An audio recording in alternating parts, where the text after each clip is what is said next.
Welcome y'all to another One Up guided tour. We're going to look at puzzle 333, the 9x9 release this very evening. Let's load it up and get started. Now I tend to say to quarter these puzzles and decide where to play first, with the exception being if you see a couple bass lines that play into each other, like C9 and R9, you just start there. And we're going to start with R9. And a bass line is, check this spot here. This limit is 5, so right now it could be 2, 4, or 5, right?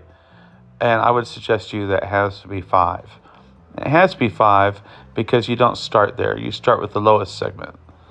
That has to be a 2 because that's what its limit is. This one over here, its limit has to be 4 because these 1, 2, and 3. This one that could have been 2, 4, or 5 is now 5. And that's how bass lines work. You do them in the right order, they solve themselves. This has to be a 2. 2 and 3 make this a 1, and this a 2.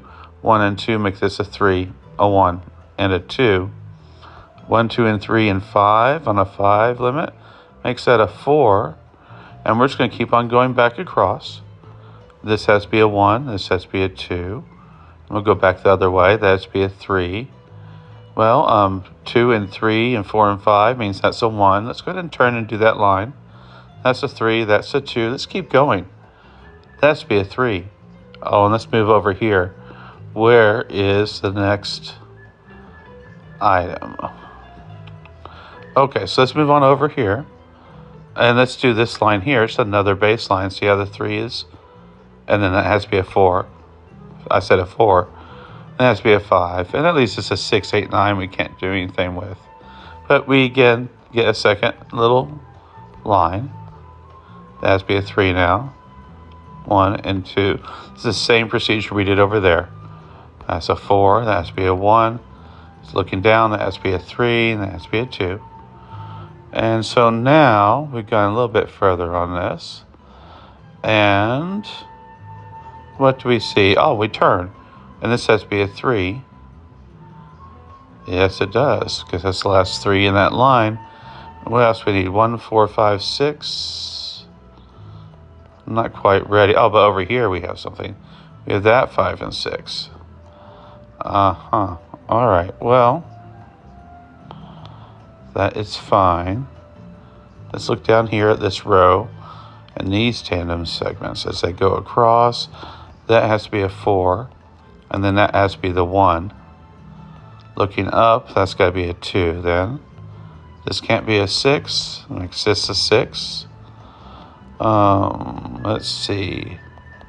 This line needs a 2, and the rest of that we can't tell yet. But this over here gives us a 2 and a 5, and gives us this 2. This line has to have a 6, make it sit there.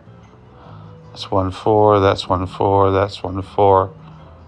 1, 4, 8, 9. Oh, well, then it has to be the 8. That has to be the 9. And now this 1, 4 has some bite to it. That has to be the 5 because 1 through 4 is gone. That has to be the 6 because 1 through 5 is gone. We're left with 7, 8, and 9. This can't be 7, it can't be 9, so it is 8. Left with 4, 5, and 6. That has to be the 6. That has to be the 4. That has to be the 5.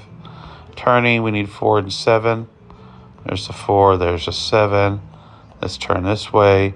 We need, what is that, 5 and 7. That goes 7, and that goes 5. That's a 4, and that hits our chain. A little 1, 4 chain. And we turn. What are we left with? We're left with 6 and 8. Well, that's 8. That's 6. Left with 8 and 9, so it has to be 9, and that has to be 8. That has to be 9, and that, I think, is a 7. And that there is how you solve One Up 333. Let's see. We started with a partial baseline along C9 and how it played up its tandem segments in that area in the southwest.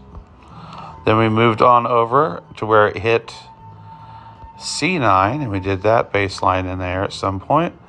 And how it did its tandem segments and filled those up. and continue on around for a solve. If you had any questions, I hope this video helped. Let me know. If you still have some questions, please leave a comment. Like it, share, subscribe, all that fun stuff. Appreciate your time in watching these. Have a great night. We'll see you another evening. Bye.